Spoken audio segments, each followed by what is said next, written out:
watching Sun TV, broadcasting to the world from studios in Providenciales, in the beautiful by nature Turks and Caicos Islands. Sun TV, your source for real news as it happens.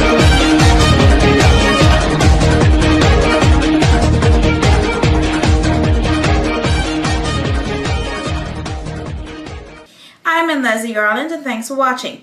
Bishop of the Anglican Diocese of the Bahamas and Turks and Caicos Islands, Leish Boyd, has called on citizens of the GCI to pull together and move forward. In a pastoral letter to the people of this country, Bishop Boyd, who held a press conference at the St. Monica Anglican Church on Monday, October 22nd, said the problem is that often some of us who claim to follow Christ do not take his values with us everywhere we go. He said that there are those who have one behavior for Sunday or when we are attending church-centered activities, or for when certain persons are watching, and other behavior for elsewhere. Shame on us, he said. I also call on Anglicans and on citizens in general to look honestly at our beloved Turks and Caicos Islands. This is a wonderful place to live. We have our challenges like any other country, but we are blessed and fortunate in so many ways. We face many issues that are not the fault of the governor or of any one political party. They are simply the issues of our reality.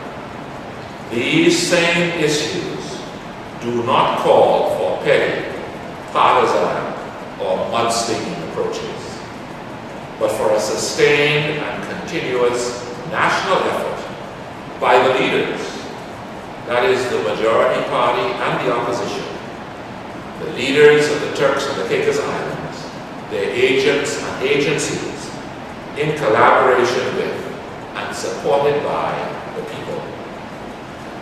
Sometimes, point number 9, elected officials or even political parties style themselves as undoing what the opposition party or what their predecessors in office have done. They do this rather than seeking to collaborate on a sustained, broader, and seamless vision for the real well-being and advancement of a country.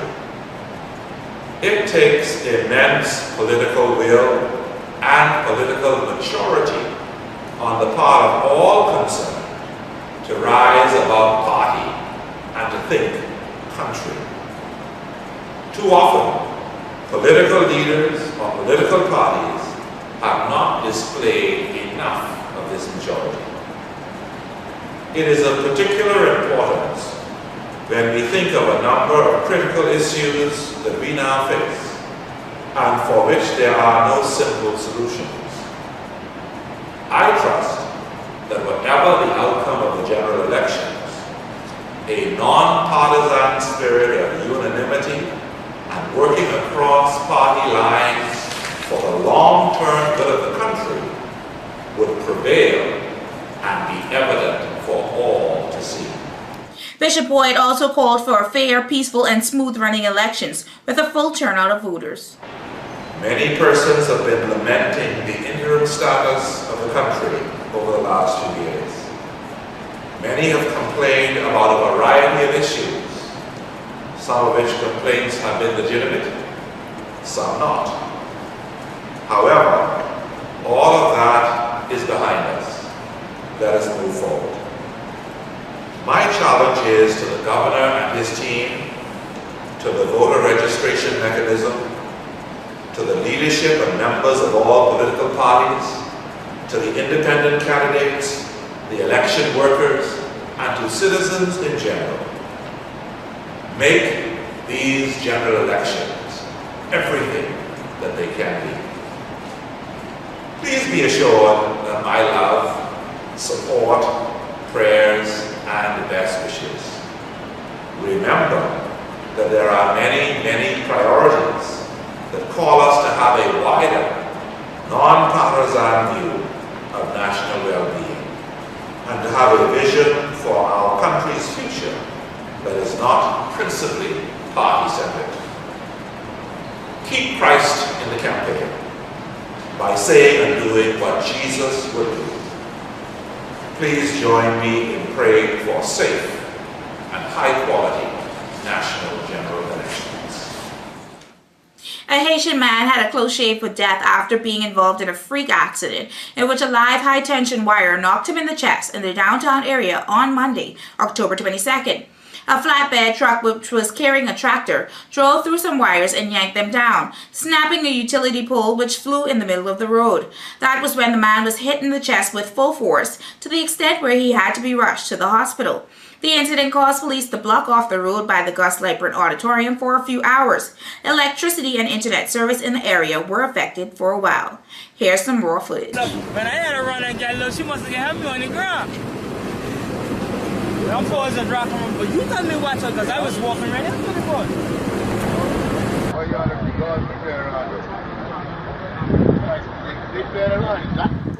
Last weekend was a tragic one for the TCI as one man met his untimely death in a road fatality and two others were shot in separate cases that are engaging the attention of police investigators.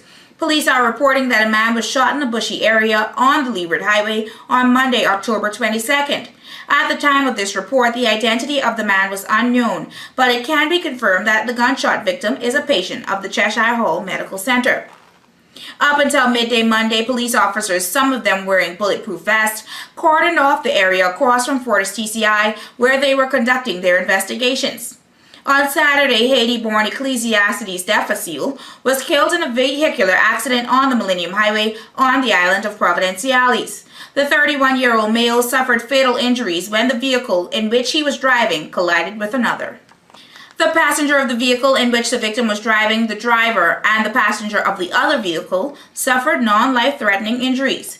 Traffic Officer Pierre said that the 911 center was alerted around 10:57 p.m. on Friday to a serious motor vehicle accident on the Millennium Highway in Blue Hills involving two vehicles.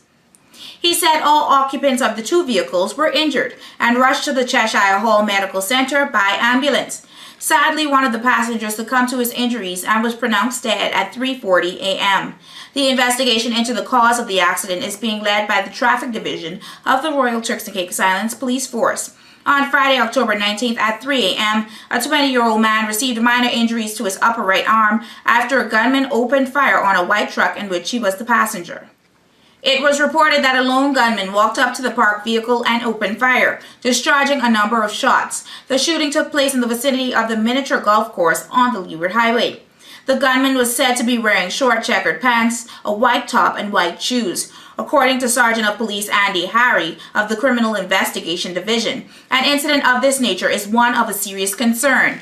Gun-related offenses are serious and we are seeking the public's assistance and asking anyone with information or who may have seen any person wearing the described clothing during the night in question to please inform the police. The victim was taken to the hospital where he has been admitted for observation. That's our Sun TV News package for today, Monday, October 22nd. Until next time when we bring you more real news as it happens, directly to your computer, your mobile phone, or your tablet. Until then, I'm Leslie Garland, and thanks for watching.